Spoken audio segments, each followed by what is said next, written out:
అల్లూరు సీతారామరాజు జిల్లా మన్యంలో CPI ML liberation నాయకత్వంలో డాక్టర్ కొట్నీసు ప్రజా వైద్యశాల పేరుతో జరుగుతున్న వైద్య సేవా కార్యక్రమాల్లో భాగంగా దేవీపట్నం మండలం గండికోట గ్రామం వైద్య శిబిరం జరిగింది. ఈ శిబిరంలో కాకినాడకు చెందిన ప్రముఖ వైద్యులు డాక్టర్ చెన్నబిల్లి సత్యనారాయణ పాల్గొని గిరిజనులకు ఆరోగ్య సూత్రాలు వివరించి వారికి వైద్య పరీక్షలు నిర్వహించి ఉచితంగా మందులను పంపిణీ చేశారు. అలాగే బిస్కెట్స్, పాత బట్టలు, ప్లాస్టిక్, స్టీల్ సామాన్లను పంపిణీ చేశారు. ఈ సందర్భంగా డాక్టర్ చెన్నబిల్లి మాట్లాడుతూ పని గంటలపై పోరాటం ఇంకా ముగియలేదని, 8 గంటల పనిదినం కోసం ఉద్యమం మొదలై శతాబ్దాలు గడుస్తున్న అనేక దేశాల్లో కార్మికులు అధిక పని గంటలతో పోరాడుతున్నారు అని అన్నారు. ఈ కార్యక్రమంలో సిపిఐ ఎంఎల్ లిబరేషన్ కాకినాడ జిల్లా కార్యదర్శి ఏగుపాటి అర్జునరావు, జన సాంస్కృతిక మండలి జిల్లా అధ్యక్షులు సోమశెట్టి ప్రసాదరావు, కార్యదర్శి పల్లా శ్రీను, గిరిజన హక్కుల సాధన సంఘం రాష్ట్ర కన్వీనర్ బచ్చల విప్లవ కుమార్, జైబీం ఆటో యూనియన్ అధ్యక్షులు రాంబాబు, జన సాంస్కృతిక మండలి సభ్యులు శామ్యుయల్, రాజు, సింహాచలం, విలియం,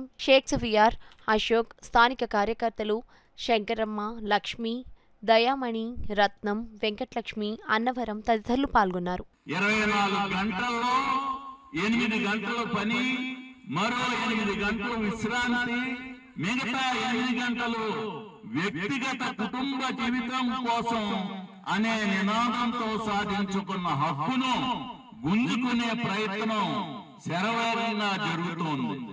మనిషికి అవసరమైన 8 గంటల నిద్రాకాలాన్ని కూడా కార్పొరేట్లు కబ్జా చేసే ప్రక్రియ ఇది.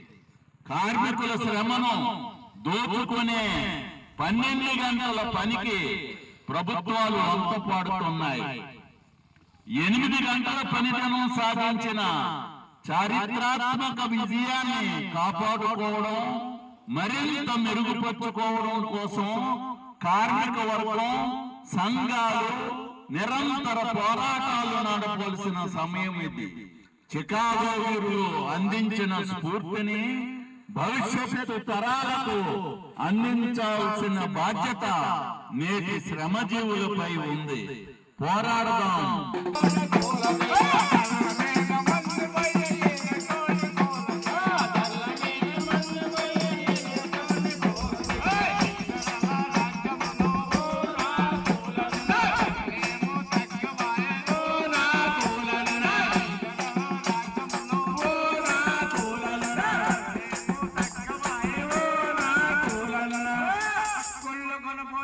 Con lo